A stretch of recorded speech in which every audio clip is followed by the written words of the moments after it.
Hi, everyone. Hang on. Is this better? How about this? Yes. All right, cool. I'm Bill. I'm an alcoholic. I was told that if I don't have a sobriety date, I don't have a sobriety date. How I picked mine was I went to a meeting a couple of weeks after I got sober. And then when they asked me what my sobriety date was, I said, well, I was sober a couple of weeks before I came to this meeting, but I can't remember which day it was. And that meeting in particular happened to log everyone's first meeting. So I picked that day. It was March 13, 1999.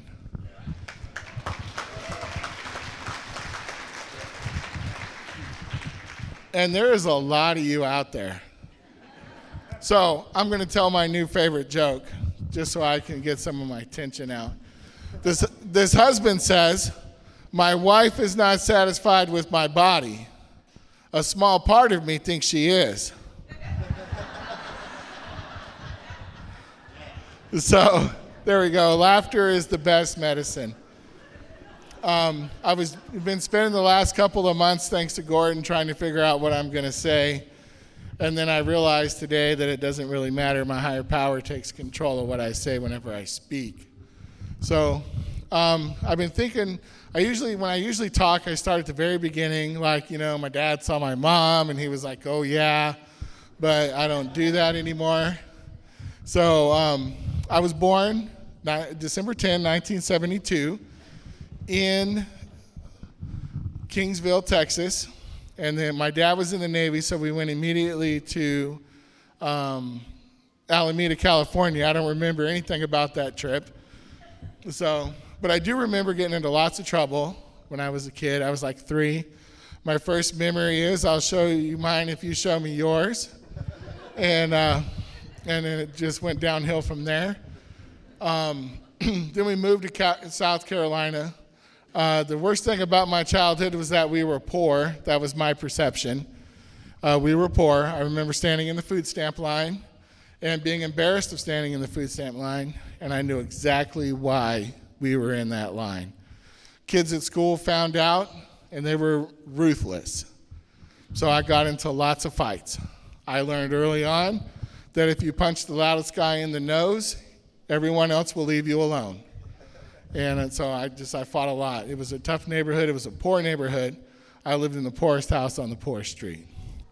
And I had to wear girl clothes to school because they were cheaper than boy clothes. I don't know if anybody else can identify with that, but that's my story. And I got picked on for that too. Back to the principal's office I went.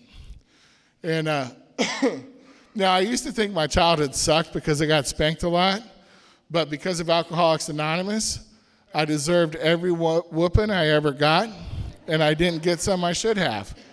That's what I learned sober. But, we would leave in the morning in the summertime, and we'd run out of the house. The rule was be home when the streetlights came on. We had a peach tree, a fig tree, a pecan tree, a walnut tree, and a fig tree in our yard. And our friends had plum trees. Our other friend's grandfather had a cornfield. So we would just eat corn off the stalk, fruit from the trees all day, because we learned early on that if you only went home once, you only got spanked once. So no matter how much I did wrong that day, I only got spanked one time, So but anyways, I was always embarrassed, and I felt less than because we were poor, And when I went to school, I fought a lot at school. I got in trouble a lot. I went to the principal's office a lot back when they were spanking people. And there's only a couple of instances. The one thing I remember the most about elementary school was me and my friend David. I haven't seen him since we left South Carolina, but we had this competition going on who could get the best grades. He always got the best of me because of penmanship. He had better penmanship than me. And I don't know why I remember that, I just do. But I do remember getting my first drink of moonshine when I was about 9 years old. I remember drinking my first beer when I was about 7. My dad thought that if we got drunk that young, we wouldn't want any more. Well, let me know how that worked for you, Dad. And he also gave me my first drink of moonshine. It was a little tiny sip. It was gross. It burned. It hurt. Anyways, my next drink, the next thing I got addicted to was Saturday morning cartoons, right? And then the reason I say that is because I have that kind of personality. I lied so I could watch the cartoons. I manipulated so I could watch the cartoons. Yeah, I want what I want when I want it. And even then, and my sponsor's like, you don't have to write down stuff when you were a kid. And I say, yes, I do, because I knew what I was doing was wrong. I had good parents. They taught me to do right. I did wrong all on my own. And that's facts. So anyways, my mom and dad fought a lot. So screaming was what I thought marriage was all about, right? And so I really didn't want to get married. I was adamantly against it. And I have 2 wives, ex-wives. So there's how that went. So when my dad rejoined the Navy, he had to go way back to basic. And my brother and I tried to talk my mom into getting a divorce. We really did. I mean, I was 8 or 9? My brother was like 10 or 11. Like, what kind of kids has that conversation with their parents, right? But anyways, we just didn't want to leave where we were at because that was where we grew up. So anyways, we went to Washington State, and the next time I had alcohol in me, I was 12. It was Navy housing, which is a rough neighborhood if you've never lived there. And it was at a Christmas party. All the families on the street got together, had a Christmas party. And the husbands got drunk, of course, and they asked me to start pouring them booze. And they said 2 fingers. I said, what's that? They said, 2 fingers of whiskey and 4 fingers of soda. And I said, okay. So I poured one, and I was like, let me find out. And I took a drink, and it was good, and nothing bad happened. And so the next time I poured a drink, I did the same thing, and by the end of the night, I was pouring 4 fingers of whiskey for somebody and 2 fingers of Coke, and I was drinking it. And then I would go take them. When I got so drunk, I hit on my friend's mom, and everyone was telling me I was going to have a bad morning. I did not have a bad morning. So anyways, I played football, right, which was good. I really liked playing football. Then we got stationed in the Philippines. And let me tell you, that was a lonely place for me to be. And I didn't play football. I got bullied a lot by the Filipinos on base. And I didn't fight back because my dad told me it would ruin his career if I did that. So I allowed myself to get bullied. And I tell you what, it ate at me. It really did.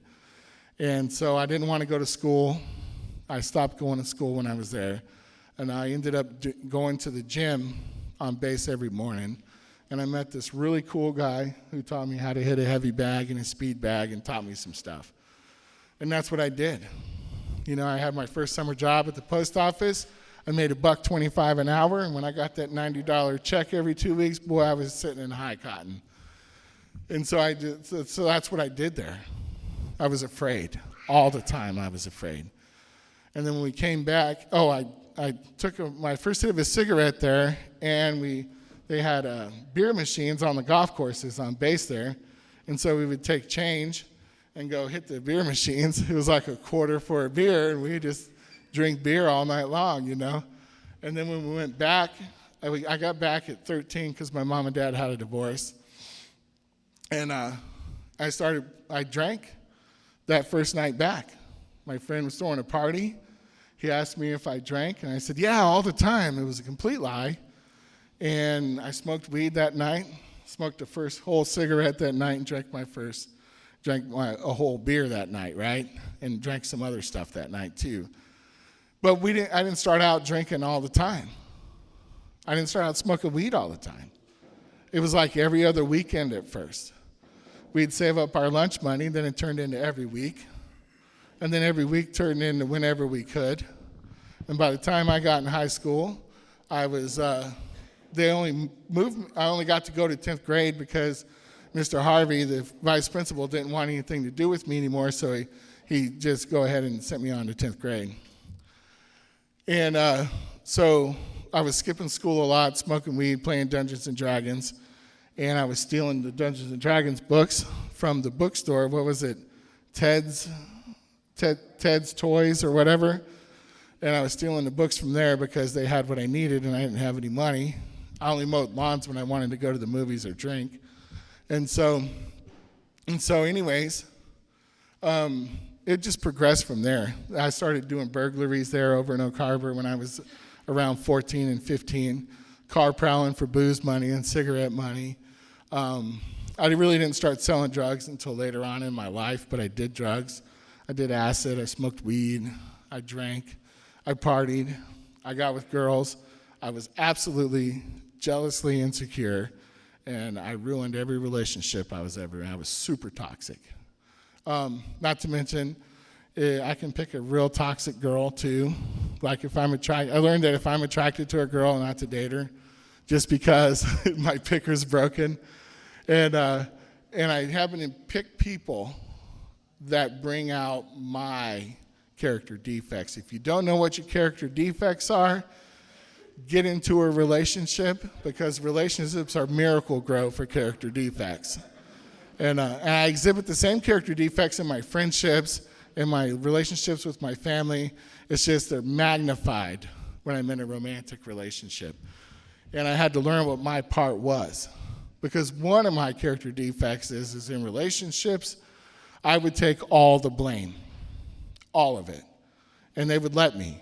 And when I got sober and did my first 4-step, I learned what my part was, and that my part wasn't 100% of the problem.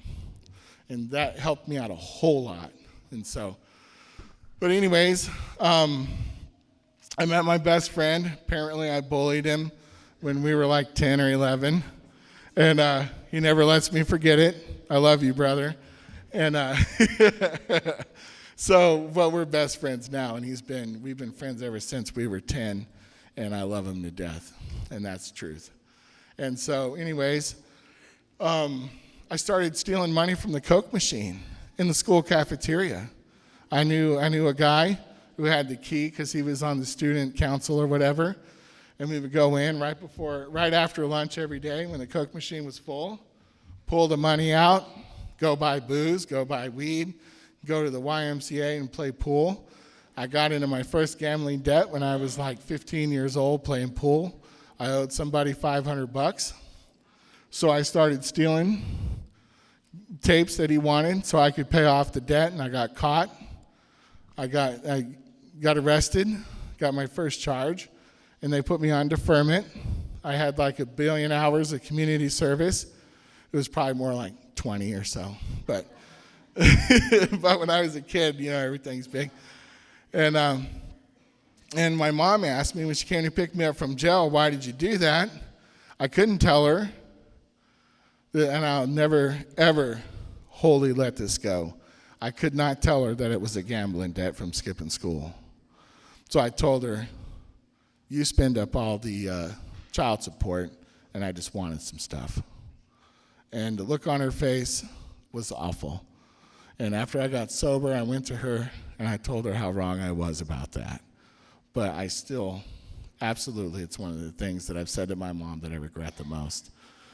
And, but, and I was awful to my mom. I was unparentable. I don't know what to do with extreme emotions. And when my dad stayed in the Philippines and we came back, I was off the rails. And so, anyways, flash forward a couple years, I met this girl, and she turned out to be my first wife, and I loved her. She was the love of my life. And when she divorced me, it hurt, and it hurt bad, and I could not drink enough or use enough to make that hurt go away.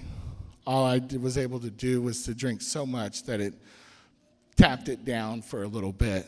And she was pregnant, and I happened to get my second wife while we were split up. And anyways, I was an absent dad for 16 years, and that was one of the reasons why I drank so much, was because I felt extreme shame about that. And so I was that because I was afraid. I was afraid. I was drinking, I was using, and I just didn't want to mess her little life up, you know. And so, anyways, we got divorced. I met my second wife. Very, very Jerry Springer relationships. Very Jerry Springer breakups. I did not break up well before I got sober, or even after I got sober. I just recently started breaking up well. Like, you know, oh, okay, we're just not supposed to be together. All right, I'll see ya. You know, which was weird, you know, because no one was at fault. It was just not supposed to be, right? That we've come to the end of our relationship. There doesn't have to be cussing. There doesn't have to be name calling. Cops don't have to be called. I can just walk away, you know? So anyways, to give you an idea of how bad I break up, when I broke up with my first wife and I was so Jerry. I went to go talk to her. It was about important stuff. I needed a signature for something. I don't even know what it was. I ran into her at Jason's restaurant, the after-hours spot or whatever, and she was with a couple of guys. And I walked up and said, hey, I need to talk to you. It's super important. And I'm not going to be a jerk this time. I promise this is important. Some guy said something, and I said, F you, F you, F you, and F you. It's between me and her. Stay the fuck down. That's what I said. Sorry for cussing, my bad. And anyways, I went outside. Those guys followed us outside. And I tried it nicer. Tell them I'm not going to hit you. I've never have. And she said that, but they were still trying to be saviors. Anyways, I said a bunch of words that are probably not healthy. And I was very passionate about those words. And so, yeah. And but anyways, that's just where I was. Every time we saw each other, I would go after her. And the same thing happened with my second wife, only when she divorced me, I was so happy I stayed drunk. And so anyways, I was at Basic, and I would talk to her on the phone so I could talk to the kids. And she would tell me about how she was dating this guy and how naive I was and the whole bit, taunting me on the phone. But I put up with it so I could talk to the kids. And let me tell you, basic training is a lonely place to be. And it was even lonelier because I knew my wife was cheating on me and she was telling me all about it. And it was tough. I didn't want to go back. And I was in the National Guard, but I had to go back.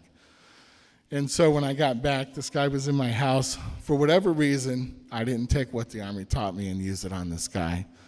I gave him an opportunity to walk away, and he did. And then I divorced her. You know, she made me take her kids. They were her kids. She made me take them because she didn't want them. And so I did. And I tried my best. But I couldn't do it. I just didn't have the capability to provide. So I called up my stepdaughter's grandma, asked her to take her until I get on my feet. She came and snatched up my stepson. And then I went and grabbed some beer, a case in each hand, and I started drinking again. I was 22 years old. I got hooked up with some folks, got back into smoking weed. And then I got this bright idea that I could sell weed and get rich selling drugs. And so I drank, I used drugs. I don't know how I managed to make it in the National Guard without them catching me using drugs, but I blew that off. You know, I got hooked up, I started running drugs with the gangs and stuff like that, and I was gonna be rich, being a prankster gangster, and the whole time, I thought I didn't have a problem with alcohol because I could take it or leave it alone. But alcohol was the last thing I put down, right? It was the first thing I picked up, the last thing I put down. Recovery didn't get hard for me until I stopped drinking. And those are facts. I hear people talk about the marijuana maintenance program. I got a literal resentment because I didn't get to keep smoking weed for a few months when I first got sober. Everyone else did. But oh no, I didn't get to keep smoking. I thought I had to be completely sober off of everything. And so the reason I'm bringing up the drug running and stuff is because I got my felony. You know, I was doing things I said I would never do, hanging out with people I said I would never hang out with. And man, I tell you what, my inside just went downhill. I hated myself. I was ashamed all the time. I was angry all the time because I couldn't tell you I was afraid. I couldn't tell you I was ashamed. And so I drank, and I could not get drunk enough or high enough to know that to not know that I was living wrong. And so some guys happened to rip off a friend of mine, and since I was big bad Billy Bear, I went and snatched this guy up with a couple buddies, and we went to go get that dope back. And I got caught. I thought I got caught because these guys went and ratted on me, and I would have been just fine if they hadn't told anybody. It took me 2 years of some good solid recovery, practicing some good spiritual principles before I was able to say, I got caught because I did it. That's the reason I got in trouble. I could not point a finger at somebody. They would have had nothing to tell on if I didn't do it, you know? And that was a big deal for me. So anyways, I'm on probation. I get out, me and another guy are hanging out. We were both on probation, had the same probation officer. And for whatever reason, our probation officer didn't violate us because we weren't supposed to hang out. We both popped dirty cocaine piss tests, and we started going to MRT. We were in one of the first classes at MRT. Our PO was the one running it. And we ended up getting pulled out of MRT by SWAT. So, yeah, it didn't really work for me. And but that was after a long stretch of time, you know. And so, anyways, after that, I was done. Because they were wanting to charge me with criminal assistance to attempted homicide. Because a year almost to the day after I grabbed somebody and snatched him up, another guy put a gun to my face and took me on a ride. And I got to tell you, it took a lot of recovery for me to say I was scared for my life. This guy put the gun to my head, held it there for an hour or two, don't know exactly how long it was. Told me he was going to kill me, told me he was going to go after my friends and my family, and I was scared. Put me on my knees in the woods, hit me in the back of the head with the gun. And then he gave me a permanent ring in my right ear. I don't know why he didn't kill me, you know.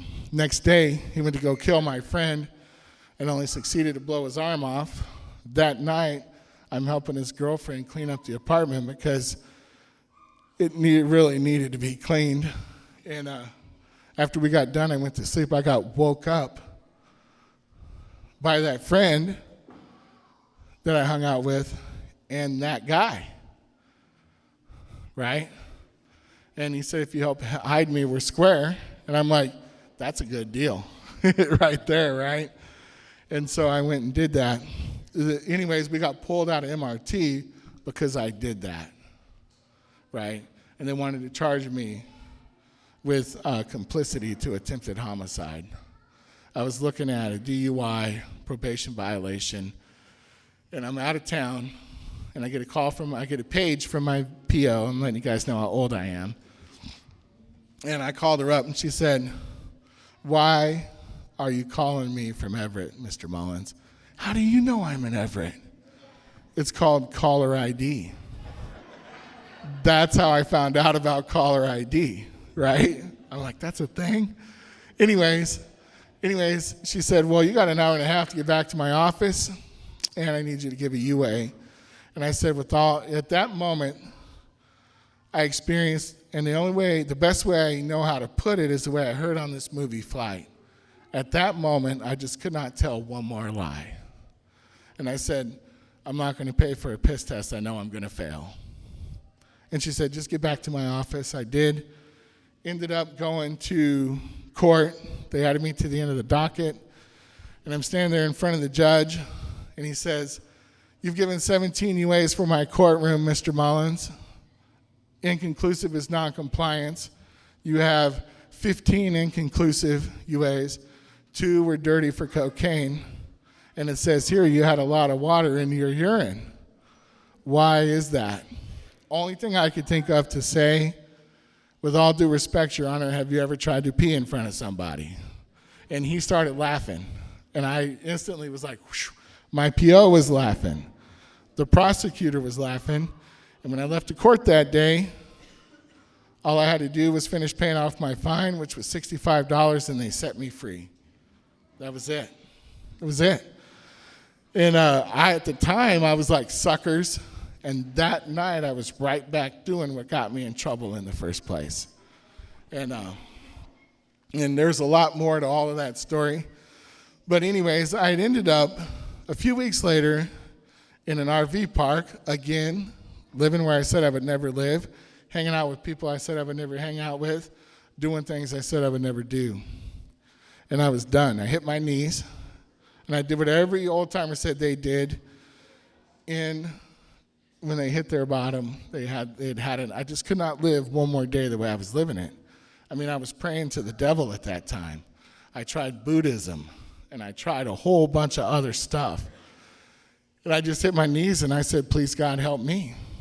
And the next day, I got woken up by a page, and it was an absolute miracle. I was sleeping because I had done so much amphetamines the night before. I couldn't sleep, and no amount of alcohol would put me to sleep until, please, God, help me, you know. So my mom said there's a bus ticket and $50 at the Greyhound bus station, and you got 9 days to use them. I suggest you leave today. I left on the morning of the 8th day for 2 reasons. One, I needed to pay off my guy because I knew it wouldn't work, and I needed to get back employed when I got back here. And 2, I had nowhere else to go because the people I was running with, they say they don't care about you. Well, these people did. They said, "Bill, you got a chance at something good. You need to take it. You can't hang out with us anymore. We're not going to supply you anymore. You got a chance at something good. You need to take it." And they drove me to the Greyhound bus. And I got down to South Carolina after 3 days. And that night I was drunk. I didn't know what else to do. But when I hit my knees, something happened. I can't tell you what it was, but something happened. And, you know, and I got drunk that night, but it just wasn't the same. I had a half a bottle in me, and it wasn't the same. I just could only get so drunk. And there was a couple of times after that I got drunk, but I didn't know what else to do. I was anxious. I was terribly afraid. I was angry. I was fighting with my dad a lot. And when I'd had enough, it was the only thing I knew. And I drank. Because I didn't want to go back to the drugs. I didn't want to go back to that. But I could not drink. And so, anyways, I ended up drinking. My last drunk, I was drinking some Bush Light or natural ice or something like that. And I'm a real alcoholic. I was complaining to my uncle, and I told him that he best have good beer for me to drink the next time I drank with him, because feeding me this stuff was just bad manners, you know. And and so, but I complained about having to drink his cheap beer. And then I passed out after I threw up and drank more and threw up and drank more. I heard some bottles clanking, and I woke up, and it was my sauce, right? With Samuel Adams. I drank some more. I threw up some more. When I woke up the next morning, I swore off. I said, I don't want to. I said, I'm not going to ever drink again. A couple weeks after that, I got offered one shot. I don't remember if I thought no or said no. I drank it down. I didn't want it, but I could not drink it. And sometime after that, it was March 13, 1999, I went into a meeting of NA. And I went to NA, and I learned some stuff about me. One is, they tried to hug me at first, and I wasn't having it. I stuck my hand out. Hi, I'm Bill. And this big giant man, Miles, he said, "Oh, no, we hug around here." And he gets up and he wraps my arms around and he pins me like this. And he says, "You got to hug me back before I let you go."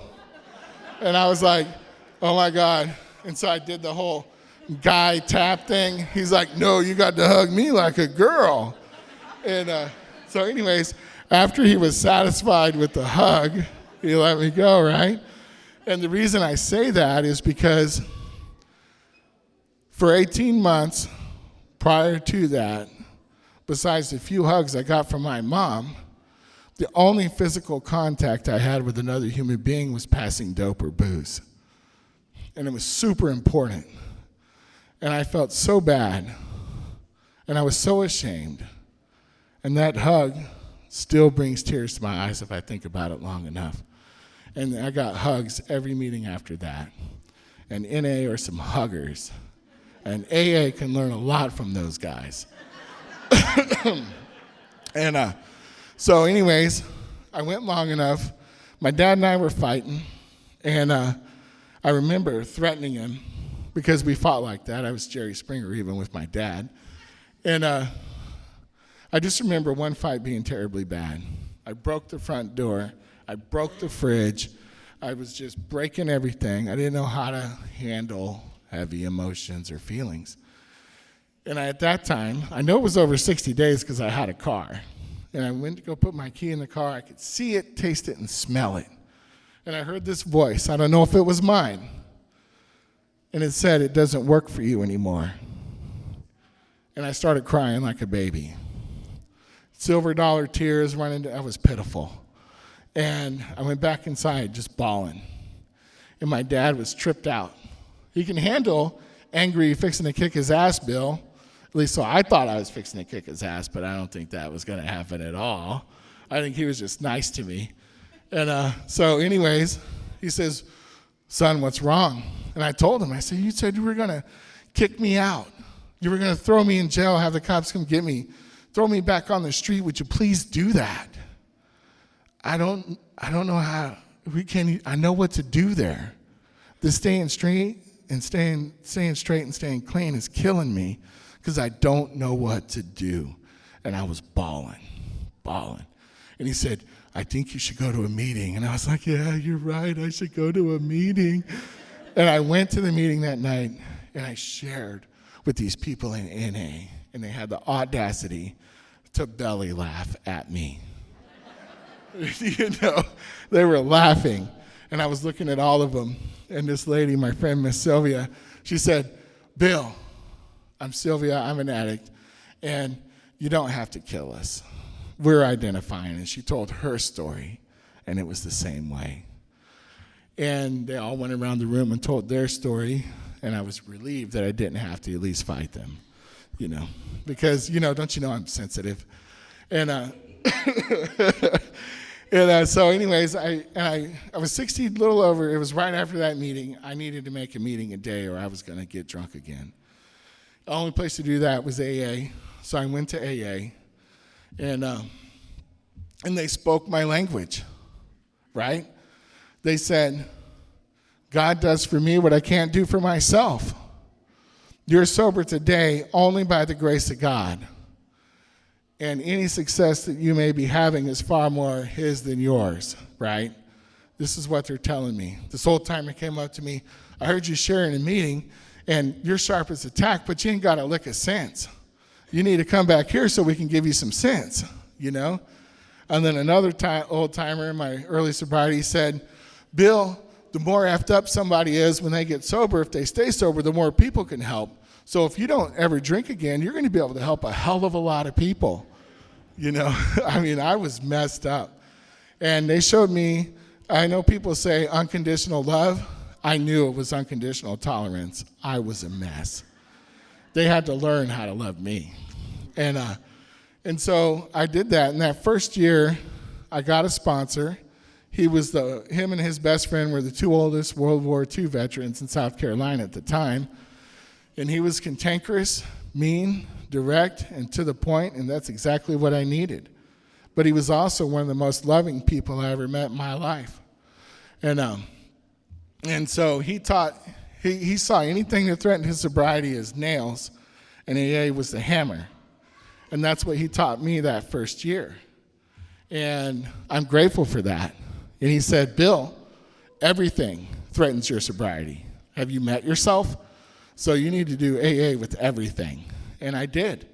You know, if I didn't actually get the thought, oh, I want to have a drink, I thought every time I got a feeling I was fixing to get high or drunk. So I called him up.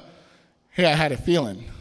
And then one day I got the feeling that he might not be into my conversation so much, so I stopped calling him. And he's like, after a couple of weeks, he's like, why'd you stop calling me? This is how I found out that he also loved me. He said, I said, because I just don't think you would think it was something that needed to be discussed because it's not really stuff. And he's like, okay, little filth, flaring filth. He cussed a lot. He said, if it bothers you, it's going to get you drunk. So if it bothers you, it matters to me. Okay, right? So I did that. And then when I picked up my 1-year medallion, he gave me his 25-year medallion and said, when you get 25 years, think of me, right? But right before he did that, his best friend stood up and said, I'm Joe Murray. I'm an alcoholic. And Bill, 1 year ago, I bet your sponsor $100 you would not be able to stay sober. And he whipped out a $100 bill, walked it up to my sponsor, and gave it to him. And I was pissed. I was like, who is this guy, right? And so anyways, when they all said, speech, how'd you do it? I said, first off, I just want to say, F you very much, Joe Murray, right? And everybody laughed and stuff. And so this sobriety birthday is really big for me because there's a 25-year medallion I managed to hold on to for 25 years, right? God is good. I blame God. But before I picked up my medallion, at 8 months sober, I wrote my daughter a letter. She was going to turn 6 that next July.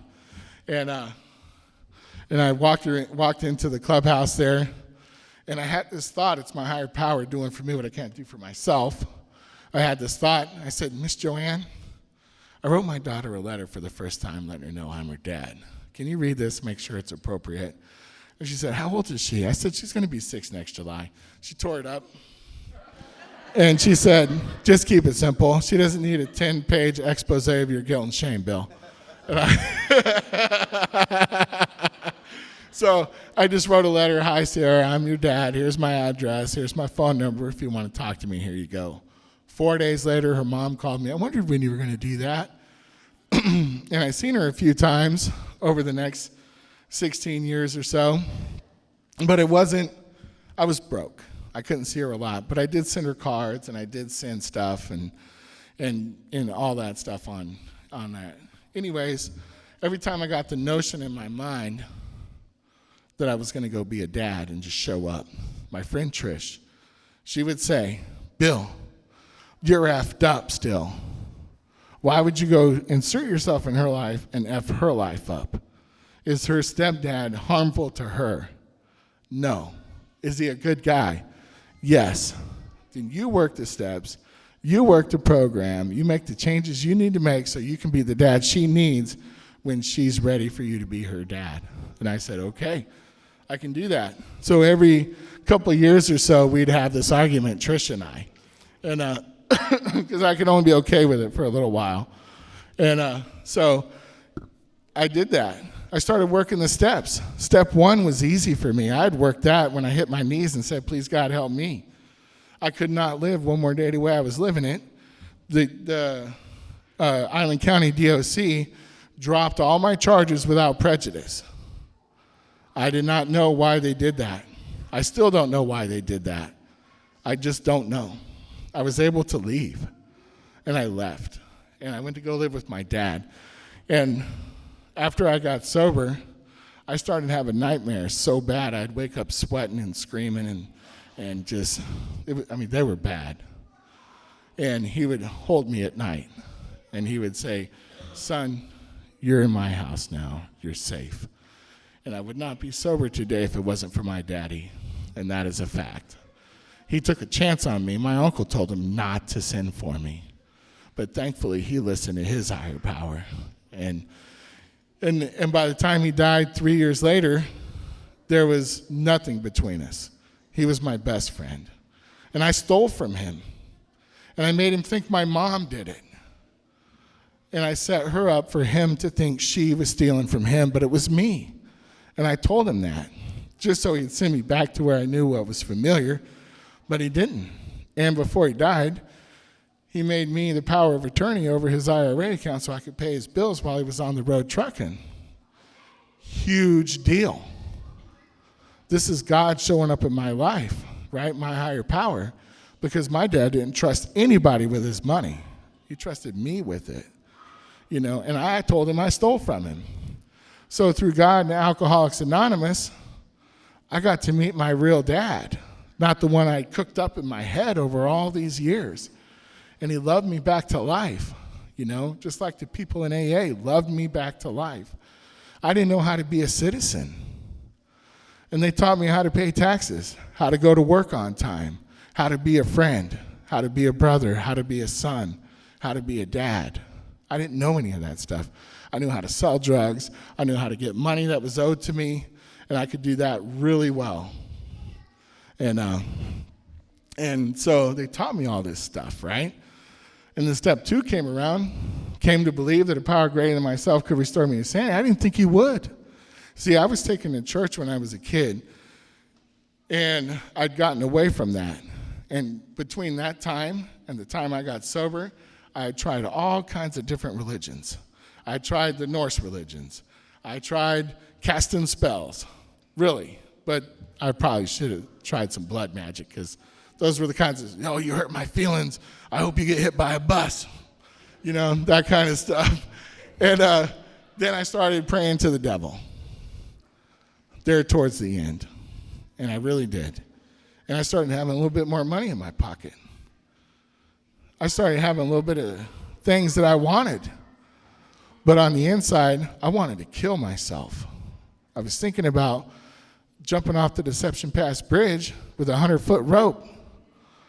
And the only thing stopping me from doing that was my mom's feelings would get hurt, and I would mess it up, and I have to explain to everybody for the rest of my life why my head was like this, And I just knew I would mess it up because I had no faith and no confidence in myself. And I couldn't look anybody in the eyes when I got sober, none of that stuff. And so I didn't think a higher power would have anything to do with me. And I shared about that in a meeting of Alcoholics Anonymous, how God didn't want anything to do with me. And my friend Dale comes up to me after that meeting, and he says, "Billy, how long have you been sober?" I said, 60 days. "You're right. God doesn't want anything to do with you at all." That's what he said. And I was like, "Oh, I'm sober. And it's because of God. Because I can't go one day by myself. I tried. I can't do it." And so step 3, was turn my will and my life over to the care of God. My cantankerous World War II sponsor said, how you do that is you work a thorough 4-step. And so I did that. And I wrote everything down. And I carried it around with me for a little bit because I was still ashamed to share it. And the only reason I shared it was because I didn't want anybody else to read it. I mean, I left it at home. I got halfway to school. And I would go back because maybe somebody would break into my house just to read my 4-step. That's where I was with that. But I wrote it down. I wanted to not hurt. I wanted to not drink. And I could not go back to the way I was living before I got sober. And I just couldn't do that anymore. And so I shared it with my sponsor. He had me burn it. And then he said, now go take your 4-step and make an 8-step lift out of it. You just had me burn it. And he said, I know. And so I had to redo all that stuff. And the way I was taught to practice the 6th and 7th step was to ask God to help me remove my character defects. But I had my character defect list. My AA mom, Miss Joanne, said, take those defects take them to a thesaurus find the opposite. Start practicing that. Stop thinking about not doing the defect, because all you're doing is magnifying that defect. Just start practicing the opposite. And that's what I did, And I made some amends. My amends were mostly betrayal. Dirty, downright, low-down stuff I did to people. Not stealing or anything. I had some financial amends to make, but most of it was personal, just shady crap. And I went and made those, as best I could whenever I ran into people, And the easiest amend I ever had to make, I went to go make one. What the hell are you doing? I'm making an amend, man. What I did was wrong. You get the F away from me. I never want to see you again. And I'm the guy. I was like, well, okay, I've been doing that already. And so I don't know why people get messed up when they hear that. And but then the other steps, like step 10, I started practicing right away when I got sober. I didn't have to be told to practice that. And then step 11, I didn't start practicing until I was about 5 years sober, because I just could not get any peace at all. None. And I had to learn how to sit still and be in my own company, be in my own skin. I had to depend on my higher power to teach me how to do that. I don't know how to do these steps without a higher power. I can learn from anybody's higher power. It doesn't matter what you believe, who you believe, or whatever. I can learn from everyone. And I've taken a little bit of that and incorporated it into my relationship with my higher power. And so, as a result, I can get along with just about a lot of people. It's great. A lot of my friends showed up tonight. I love you guys, man. I just want to cry. I really do. Because there was a time when nobody wanted to be around me. And so, I don't know. I'm just here. Oh, my mom. She was my best friend. I loved my mom to death. And the last fight I ever got into with my mom was about God. I said, I'm going to go visit my friends. It was right after treatment. And she said, well, you know what you're going to do there? I said, you're wrong. She's like, I'll pray for you. And I rounded on her. And I said, if you're talking to him about me, he's not effing listening. You're wasting your effing breath. And she said, well, the Bible says this. And I said, it wasn't nothing but a crock of crap written by men to control other men. That was the last fight we ever got into. The last real argument. And all these years later, praying for others is what they taught me to do in AA. Brings joy to my life. Reading my Bible is what I was taught to do. Brings joy to my life. My higher power is like, oh no, boy, you're not talking to your mom like that. So anyways, thanks for letting me share.